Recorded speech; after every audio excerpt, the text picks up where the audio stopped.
Então, meus irmãos, vamos dar andamento aqui, continuidade, à aula 2 das doutrinas fundamentais relacionadas com a angelologia. Semana passada, nós tivemos uma breve introdução e falamos a respeito das terminologias. Nós vimos que a Bíblia ela traz alguns termos que se referem a seres celestiais. Nós vimos que existem alguns termos que se referem aos anjos. E hoje nós vamos falar a respeito de algumas informações gerais. Você vai perceber que não é algo em que nós vamos ficar trabalhando com muitas aplicações. Por quê? Porque de fato isso é algo que a Bíblia ela não é exaustiva. Ela não nos traz várias informações a respeito de, por exemplo, como devemos nos comportar com os anjos. Ela diz, os anjos eles são seres criados para servir a Deus. E parou por aí. Então, esse tipo de coisa a gente precisa sempre estar esperto, certo? Para que a gente não seja levado de um lado para o outro com superstição e misticismo, que é bem comum nos nossos dias, né? A gente falou isso já semana passada, que muitas vezes a ideia de anjos, ela é mais forte até do que a própria ideia de um Deus. Nós vemos que na cultura popular, as pessoas falam sobre anjos, elas têm curiosidade sobre o lado espiritual. Nós vemos que existem inúmeros filmes e seriados, não é verdade? Existem vários seriados com esse pano de fundo espiritual. Qual é o perigo? O perigo é quando nós embarcamos nisso e não vamos para a Bíblia. Aí o que acontece? Nós somos iludidos. É mais ou menos a ideia do que o pastor Fernando postou a respeito do que o pastor Marcos Granconato falou das novelinhas bíblicas, né? Qual o problema? O problema é que muitas vezes o veneno vem em conta-gotas. A gente nem percebe que está tomando veneno. Existem algumas verdades misturadas, mas a gente vai sendo introduzido a venenos conta-gotas, né? A gente nem percebe quando vê está inserido nisso. E com os anjos não é diferente, tá bem, irmãos? Então aqui nós vamos falar algumas informações e vamos ir para a base bíblica. A primeira informação que eu gostaria de trazer aos irmãos aqui sobre eles é que eles são seres espirituais. Os anjos, eles são espírito, certo? Então isso quer dizer o quê? Que eles são invisíveis, eles não têm corpo. Mas é verdade que muitas vezes eles tomam forma física. Abra sua Bíblia lá em Gênesis 18, para você ver a respeito disso. Gênesis 18, capítulo 18, verso 2.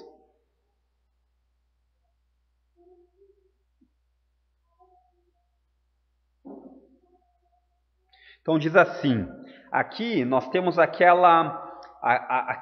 aquele trecho de Gênesis que conta a respeito do encontro dos anjos com quem? Sobe um pouquinho aí que você já vai ver aí. Com Abraão. Lembram? Que eles vieram falar a respeito da promessa do filho para Sara. E aí no verso 2 nós vemos assim: olhando para fora, viu 3 homens em pé, próximos à tenda. Quando os viu, correu até onde estavam e lhes deu boas-vindas, curvando-se até o chão. Aqui Abraão está falando com anjos. E nós vemos nesse texto que eles tinham forma humana. Que Abraão viu 3 homens e ele foi até lá e falou com eles. Então aqui nós vemos que apesar de serem invisíveis e espirituais, por vezes eles tomam forma física. Agora pule lá para Ezequiel. Pule lá para Ezequiel, capítulo 9.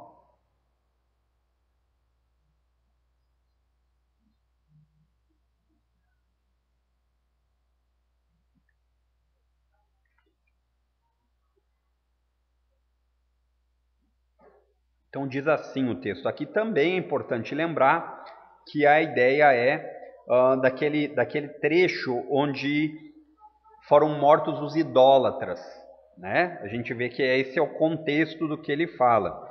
E aí ele diz o seguinte no capítulo 9, verso 2. Ele diz assim: logo surgiram 6 homens vindos da porta superior voltada para o norte, e cada um tinha na mão uma arma mortal. Estava com eles um homem vestido de linho que levava na cintura um estojo com material de escrever. Novamente, aqui o profeta está se referindo a anjos que aparentemente tinham forma humana, e aqui ele fala a respeito de 6, e entre eles um estava com uma roupa diferente. O que quer dizer isso? Se vestir de linho, no contexto judaico da época, trazia uma ideia de ser mais importante. Então é possível que aqui, esse que ele destaca possa ser o que a Bíblia traz muitas vezes como o anjo do Senhor. E o que é o anjo do Senhor? Nós vamos depois falar a respeito disso mais para frente, mas é o que alguns teólogos percebem ao fazer a leitura do Antigo Testamento, que o anjo do Senhor é diferente de um anjo do Senhor. Então ele é singular, ele tem uma importância destacada. E a maioria dos teólogos, não é unanimidade, mas boa parte deles, entendem como sendo uma pré-encarnação de Cristo. Jesus aparece, quando fala o anjo do Senhor, muitas vezes é de Jesus que está se falando ali. Depois nós vamos falar mais a respeito disso, tá? Mas é possível que entre esses 6, esse que se destaca pudesse ser o anjo do Senhor. Então agora pule lá para Hebreus capítulo 1, verso 14. Hebreus agora a gente está lá no Novo Testamento.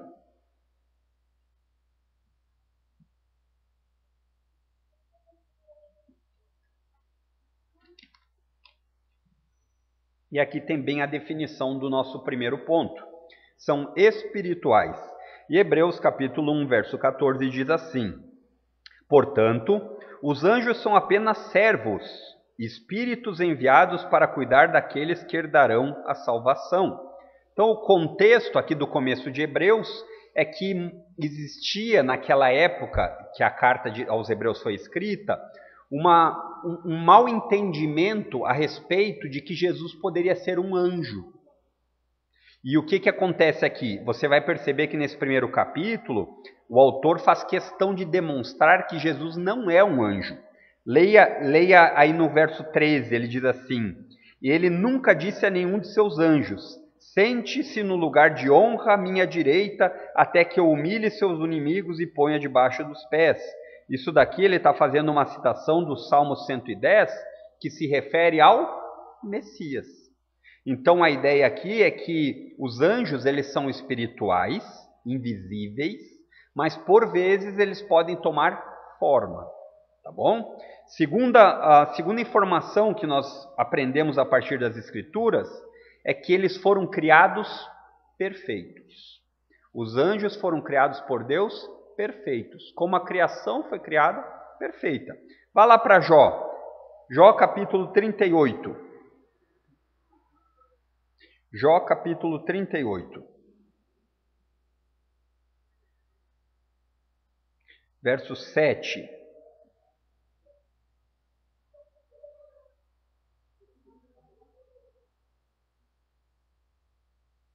Aqui nós vemos, está no contexto de Deus falando a respeito para Jó de quem ele é. E aí ele começa aquela descrição belíssima, dizendo: você sabe quem fez o mar? Sabe quem mandou o mar não passar daqui?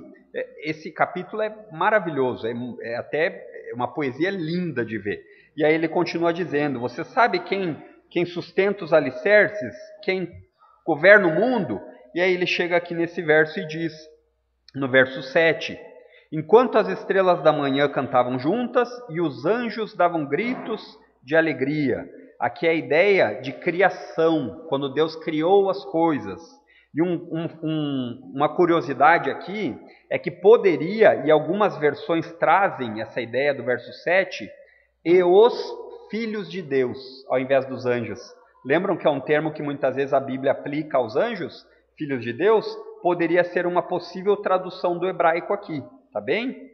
Então agora pule lá para o Salmo 148, que é o próximo livro depois de Jó. 148, de 2 a 5.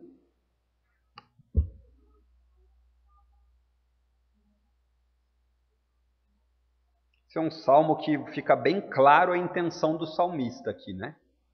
Engrandecer a Deus, elogiá-lo até que a expressão de adoração ela rompa a ideia de exaltação, a gente possa realmente se colocar diante de Deus olhando quem Deus de fato é. Então ele diz no verso 2: louvem-no todos os seus anjos, louvem-no todos os exércitos celestiais, louvem-no sol e lua, louvem-no todas as estrelas brilhantes, louvem-no altos céus, louvem-no vapores acima das nuvens, todas as coisas criadas, louvem o nome do Senhor, pois ele ordenou e elas vieram a existir. Todas as coisas que existem, existem porque Deus as trouxe à existência.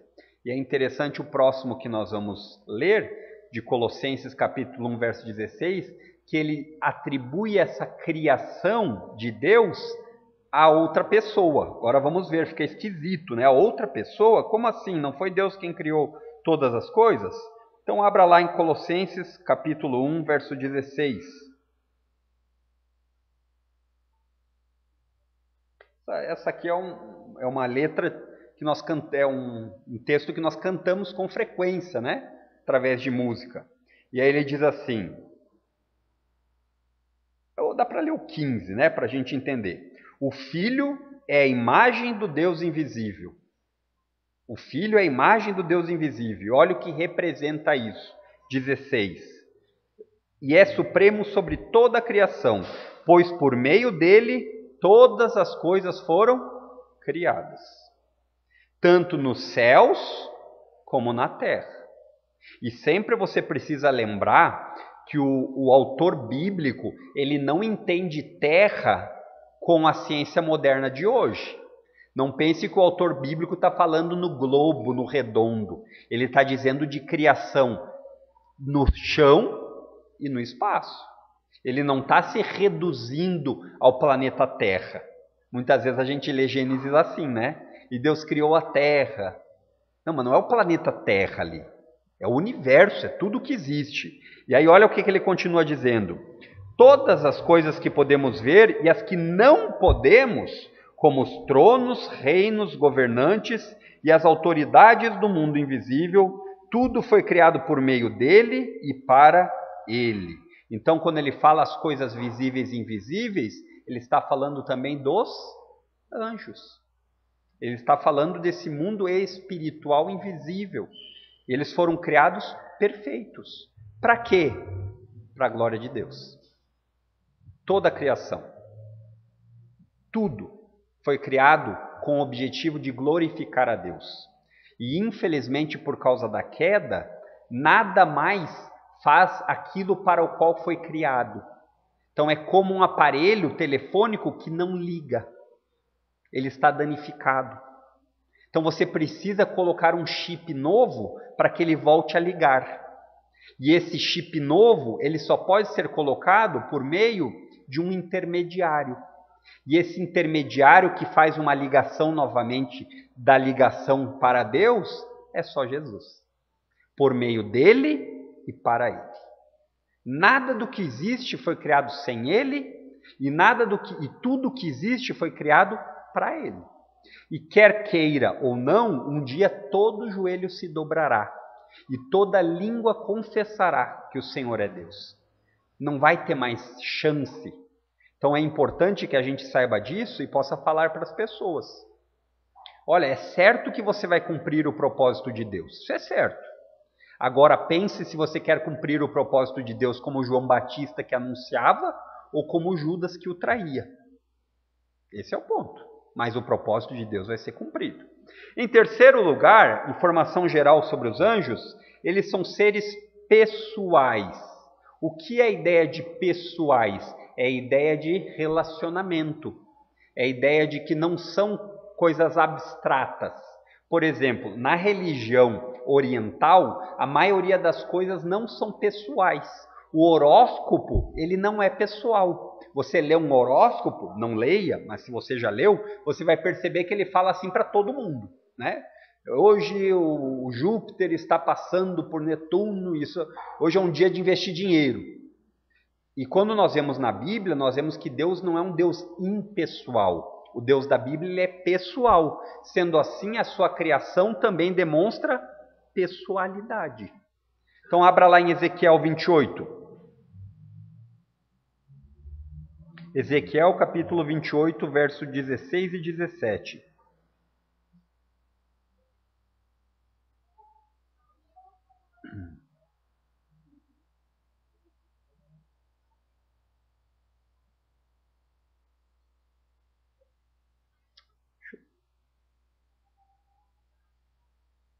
Eu acho que esse texto aqui não vai se aplicar nisso aqui não, meus irmãos. Não. Eu acho que eu peguei errado aqui. Mas vou ler, dá para aplicar, mas eu vou fazer uma pequena explicação antes, né? Aqui, vocês sabem que aquele trecho de Ezequiel, que ele tem uma possibilidade de ter uma dupla, uma dupla aplicação. Originalmente, esse texto ele está se aplicando aos reis.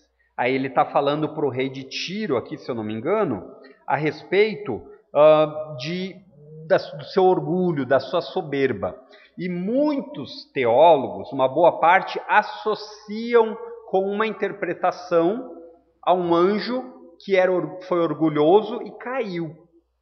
Né? Então, aqui a ideia de pessoalidade ela se aplica, por quê?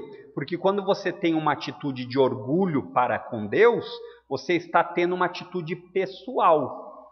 Aqui é lógico que esse texto, se a gente for tratar ele, nós estamos pegando um exemplo ruim, mas ele não deixa de ser pessoal. Ele diz lá no verso 16, seu rico comércio levou à violência e você pecou. Por isso o bani em desonra do monte de Deus. Eu expulsei você, ó querubim guardião, de seu lugar entre as pedras cintilantes. Seu coração se encheu de orgulho por causa de sua beleza, sua sabedoria se corrompeu por causa de seu esplendor. Por isso o atirei à terra e expus você ao olhar dos reis. Então a ideia aqui, se nós entendermos que ela pode ser aplicada a Satanás, ela traz a ideia de pessoalidade. Por quê? Porque a atitude foi cometida contra uma pessoa, Deus, e assim, por ser cometida contra Deus, Deus agiu contra essa pessoa que agiu. Estão entendendo? A ideia é que tem um relacionamento, e sempre que tem um relacionamento, é pessoal. Agora pule lá para Lucas capítulo 15. Lucas capítulo 15, verso 10.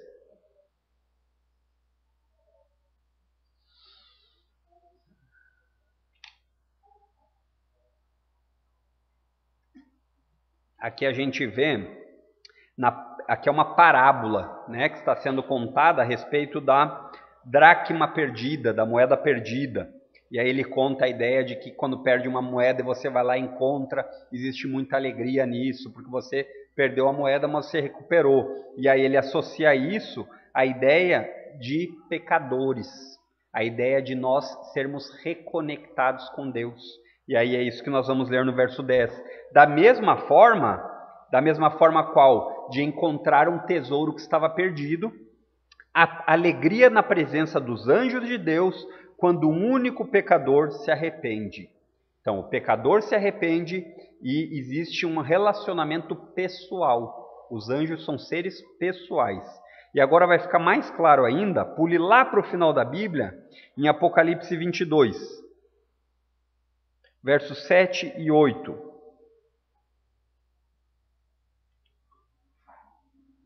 Vou até o 9 aqui. Acho que o 7 dá até para pular, dá para ser o 8 e o 9. Ele diz assim, Apocalipse 22, 8 e 9.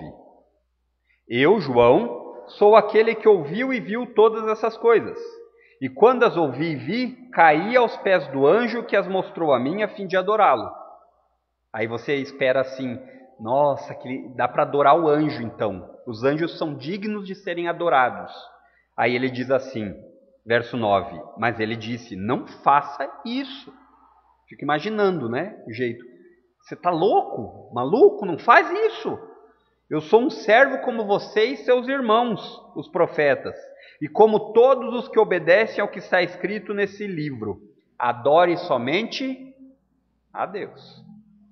E aqui acaba qualquer margem ou chance de você querer ter uma imagenzinha, mas é só para lembrar, e aí de vez em quando. Não. Aqui está muito claro que toda a criação deve adorar apenas um. E muitas vezes, meus irmãos, aqui cabe uma aplicação, nós podemos não adorar anjos, mas nós adoramos várias das coisas criadas a ponto de colocar no lugar de Deus. Como nós sabemos isso? Muitas vezes, numa quarta-feira, tem jogo de futebol. E aí, ao invés de vir para o culto, eu fico vendo a final do meu jogo. Essa é uma demonstração clara, mesmo que inconsciente, porque muitas vezes você não parou para pensar nisso, mas é uma ilustração clara de onde está seu coração. É assim que acontece, simples assim. Depois, a próxima informação geral sobre os anjos é que eles têm poderes extraordinários. Os anjos têm poderes extraordinários. Vai lá para Salmo capítulo 103, 20.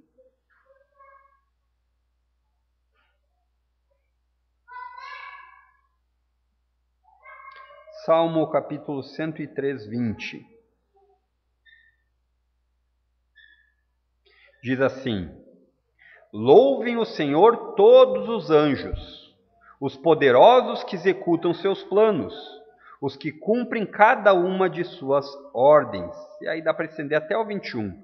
Sim, louve o Senhor os exércitos de anjos, e os que o servem fazem sua vontade.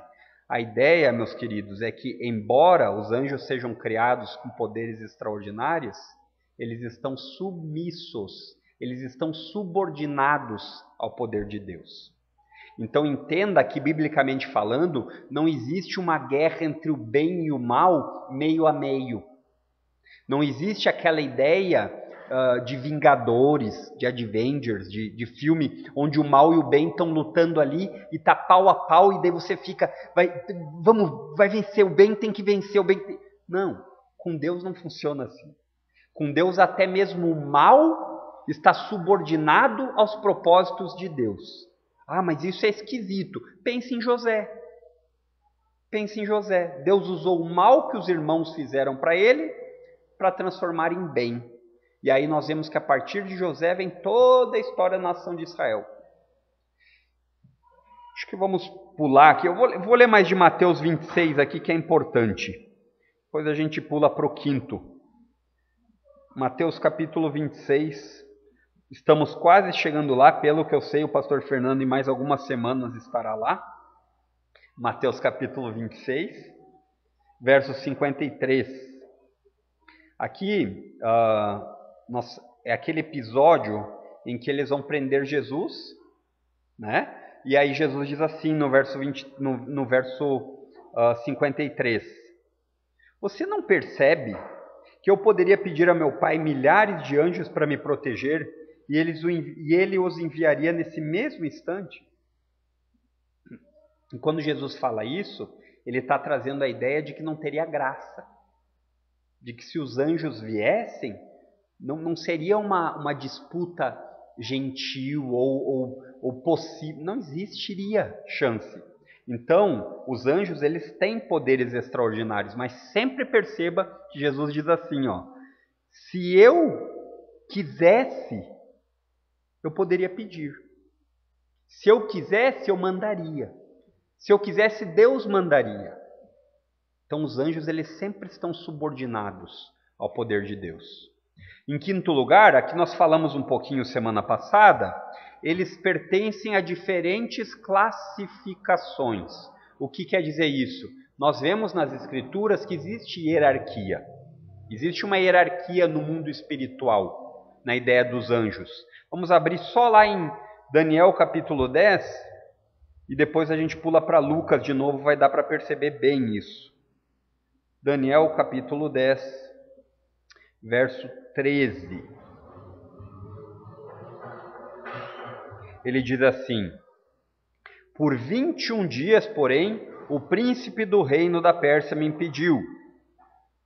a ideia de oração. Daniel orava, não chegava. Orava e não tinha jeito.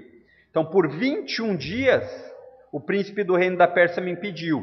Novamente, a ideia é aquela que muitas vezes a Bíblia traz, de uma dupla aplicação.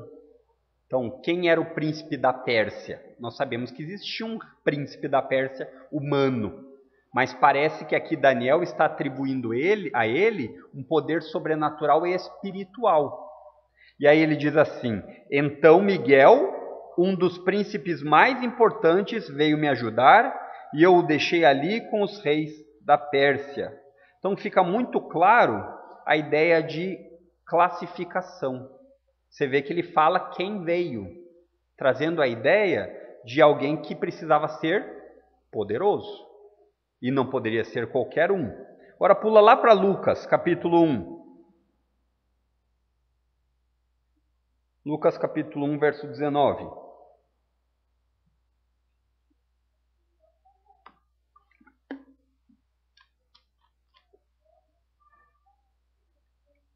Diz assim, verso 19: o anjo respondeu: sou Gabriel e estou sempre na presença de Deus.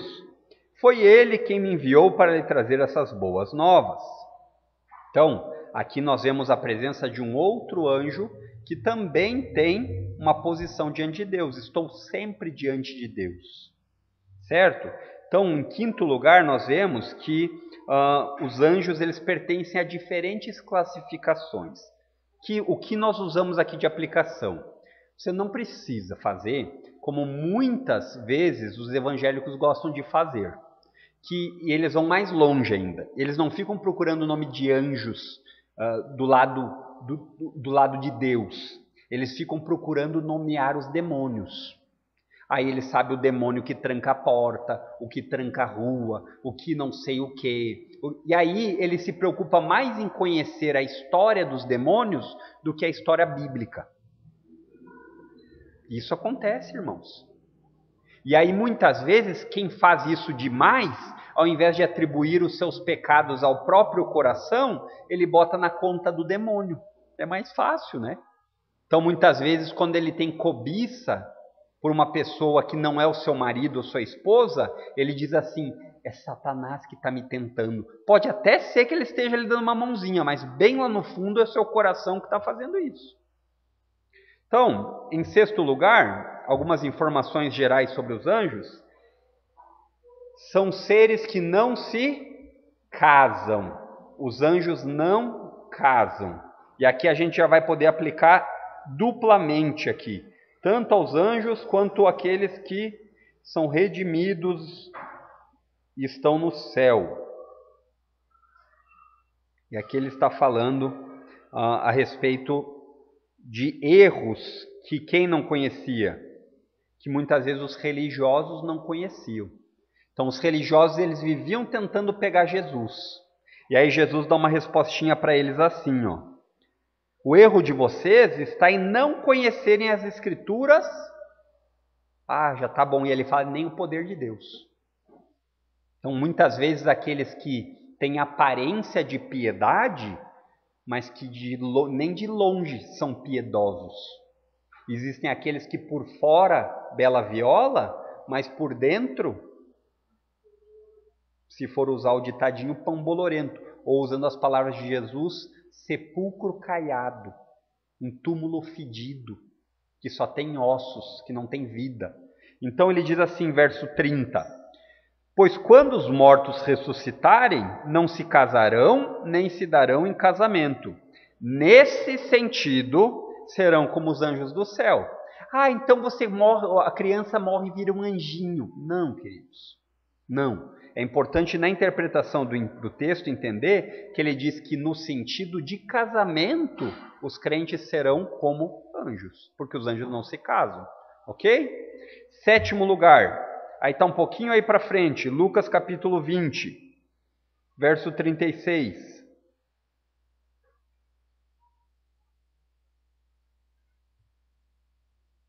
Lucas capítulo 20, verso 36. Ele diz o seguinte: ele novamente está falando a respeito do casamento, e depois ele fala a respeito de morte, e ele diz no verso 36, e nunca mais morrerão, certo? Os crentes, novamente. E aí ele diz assim, nesse sentido, serão como os anjos, são filhos de Deus e filhos da ressurreição. Então, aqui, nesse sentido, o ser humano e os anjos são iguais, porque eles não são eternos, mas eles são imortais. Consegue perceber a diferença? Eterno é algo que não teve começo e não terá fim. Isso é eterno. Só existe um eterno, que é Deus. Deus não tem o começo e não tem fim. Nós tivemos um começo, mas nós não teremos um fim. Porque aqueles que nasceram, eles nasceram para a vida eterna ou para a morte eterna. Então note que os homens, assim como os anjos, são imortais. É a ideia de que por mais que você morra, você não deixa de existir. Existe dentro de um ramo do evangelicalismo a ideia de que acredita na aniquilação. Que existirá um tempo que Deus, por causa da sua bondade, ele não tem como deixar as pessoas sofrendo para sempre. Aí a gente olha isso e até diz assim, faz sentido, né? Faz sentido. O problema é que Deus condena a medida do seu valor.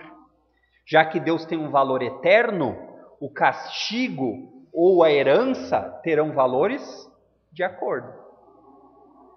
Entendeu? É por isso que o castigo é eterno. Eu até que quase simpatizo com a ideia da aniquilação, porque parece que tira o sofrimento, né? Mas isso não é biblicamente uma posição que nós devemos nos aliar. Biblicamente, a Bíblia fala que vai ter pranto e ranger de dentes e nunca vai passar. E nunca vai passar. Você imagina? Às vezes a gente, por 20 dias, fica com uma dor de barriga, dor de dente, coisa assim, já não aguento mais, né? Os homens menos, né? Os homens 3 dias, as mulheres aguentam 20, mas os homens 3 dias estão... Imagine o que é eternidade, gente. Às vezes a gente tem que pedir na oração isso. Deus, me dá uma noção da eternidade, para que eu possa valorizar e não desvalorizar. E por último, irmãos, mas não menos importante, e aqui talvez você vá ter alguma ideia a respeito, que você já escutou, mas eles são inumeráveis. Existe alguma simpatia no meio para dizer assim, existe um anjo para cada pessoa. Existe um anjo para cada 3 pessoas. Existe o anjo da guarda. Se existe o anjo da guarda, cada um tem que ser guardado, né? Mas biblicamente isso não é conclusivo. Biblicamente nós vamos ver nesses 2 textos, existem outros, que eles não numeram, nós não sabemos o número dos anjos. Isso não passa de especulação. Quer ver? Abre lá em Hebreus, capítulo 12, verso 22. Que diz o seguinte: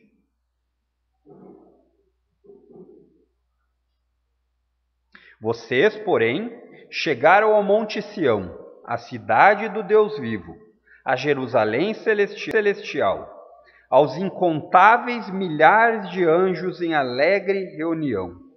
Então aqui, o livro de Hebreus, muitas vezes, ele traz a imagem da Jerusalém terrena e da Jerusalém celestial. E aí ele traz essa imagem, e o que nos é importante agora que a gente quer pegar, é essa ideia aqui que ele diz a respeito dos incontáveis milhares de anjos. Em outras traduções, ele vai dizer assim, aos muitos milhares de anjos.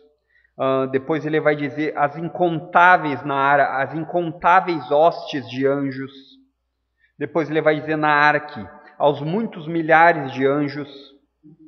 Então, aqui fica bem claro no texto, nesse texto de Hebreus, que não tem um número definido.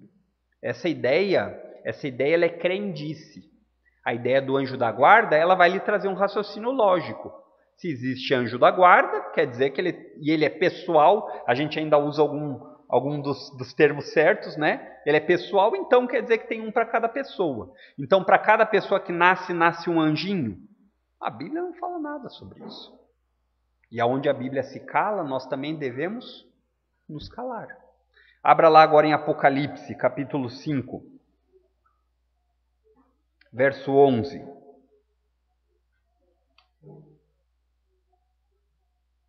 Ele diz lá: então olhei novamente e ouvi as vozes de milhares e milhões de anjos ao redor do trono, e também dos seres vivos e dos anciãos. É a ideia aqui de João, eu fico pensando, você já tentou fazer isso? Às vezes em Apocalipse, cuidado para não ir longe demais, né? Mas às vezes é interessante pensar o que ele estava ouvindo, para ele descrever milhares de milhões de anjos. Devia ser barulho, né? Então daí ele diz lá, se você pegar na arca, ele diz assim: olhei e ouvi a voz de muitos anjos, e era o número deles milhões de milhões, e milhares de milhares. Então fica muito claro que nós não podemos querer definir números. Então, uma das informações gerais dos anjos é que eles são incontáveis, são inumeráveis. Tá bem? Então, por hoje, queridos, paramos por aqui. Semana que vem nós vamos entrar um pouquinho na moralidade, na natureza moral dos anjos. E Deus abençoe a todos até domingo.